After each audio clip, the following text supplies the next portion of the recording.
Hello and welcome to, well, this. Look, we all love a bit of the old footy, don't we? The roar of the crowd, the smell of lukewarm beer and questionable meat products being hawked as gourmet.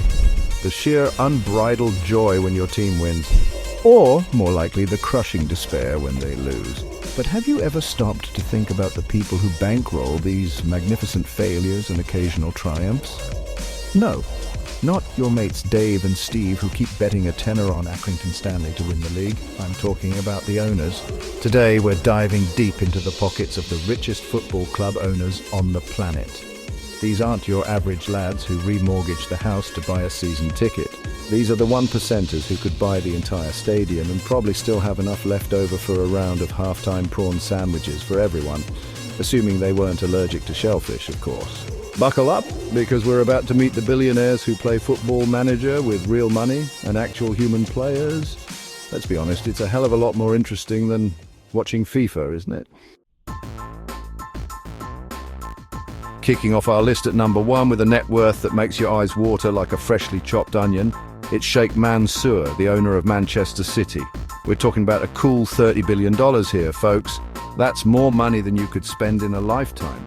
Even if you decided to live every day like it's your last and your last wish was to buy a solid gold bathtub filled with caviar.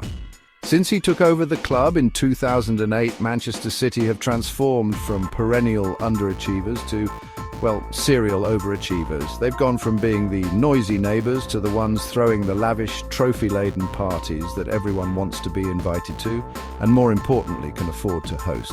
He's basically the fairy godfather of football, except instead of a magic wand, he uses a bottomless pit of oil money. Next up, we're off to France, the land of fine wine, delicious cheese, and mediocre football? Okay, maybe not the last one, but one man trying to change that is François Pinault, owner of Stade Rennais. With a net worth of £31.6 billion, Pinault could buy every baguette in France and still have enough dough left over for a croissant or two. Despite his deep pockets, Rennes haven't quite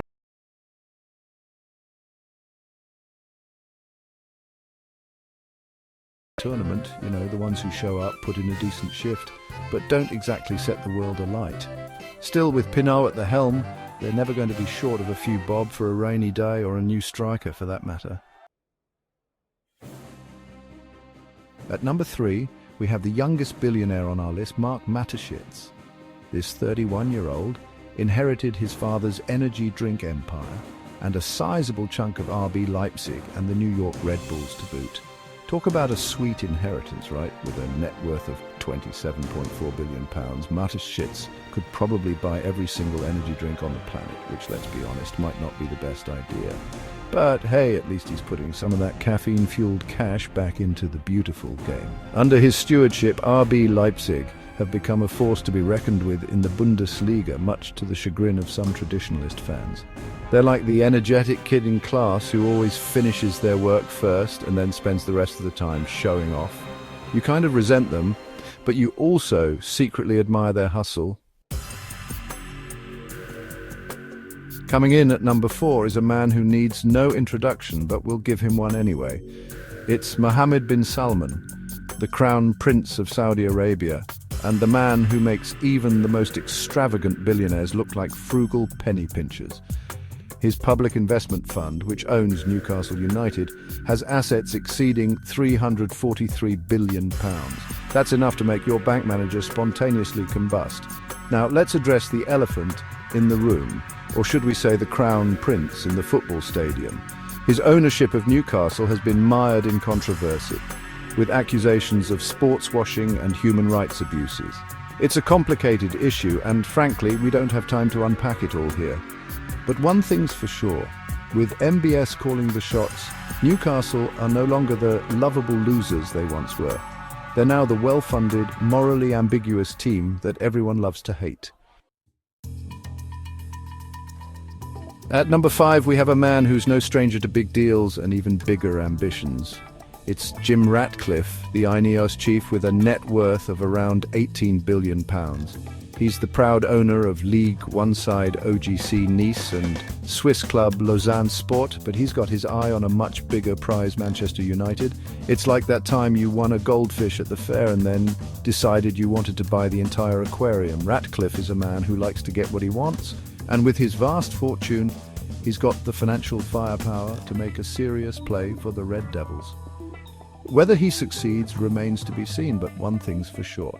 The Glazers better watch their backs because this chemical king isn't afraid of a hostile takeover. Coming in at number 6 is David Tepper, a man who clearly believes in diversifying his portfolio.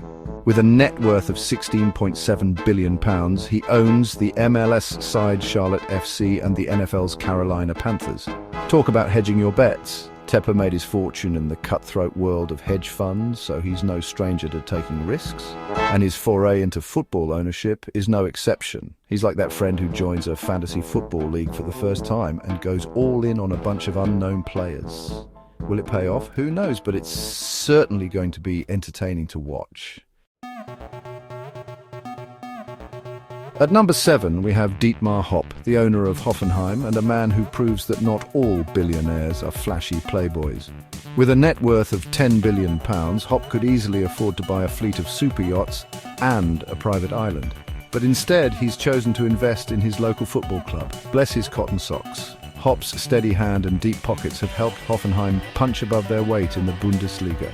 They're like that quiet, unassuming team that everyone underestimates until they knock you out of the cup. And you know what? We kind of love them for it.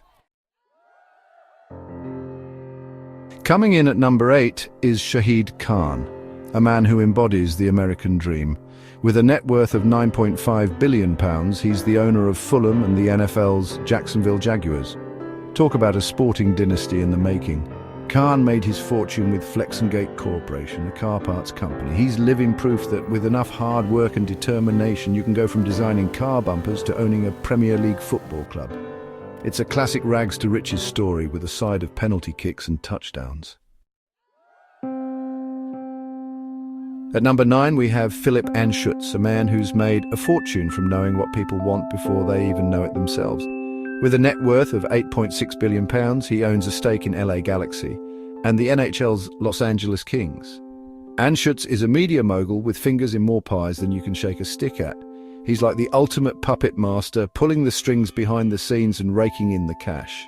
And with his track record, it's a safe bet that his investments in LA Galaxy and the Kings are going to pay off handsomely. Last but not least, we have Stan Kroenke, a man who's built a sports empire that would make even the Roman Empire blush. With a net worth of £7.1 billion, he owns Arsenal, the MLS club Colorado Rapids, and a whole host of other teams across various sports. Kroenke is known as Silent Stan for a reason. He's not one for grand pronouncements or public displays of affection. He's like that quiet kid in class who sits at the back, observes everything, and then goes on to become a multi-billionaire sports mogul. You know, the one you always secretly wish you were. And there you have it, the top 10 richest football club owners in the world. These billionaires have not only brought their wealth to the sport, but have also changed the dynamics of football ownership. They've turned clubs into global brands, invested in state-of-the-art facilities, and inflated transfer fees to astronomical levels. But their influence hasn't been without controversy. From accusations of sports washing to concerns about the growing gap between the haves and have-nots, the influx of billionaire owners has raised some uncomfortable questions about the future of the beautiful game. So the next time you're watching your favorite team, spare a thought for the people who sign the checks. They may be billionaires, but they're not all created equal. Some are ambitious, some are controversial, and some are just plain weird. But one thing's for sure, they're all shaping the future of football in their own unique way.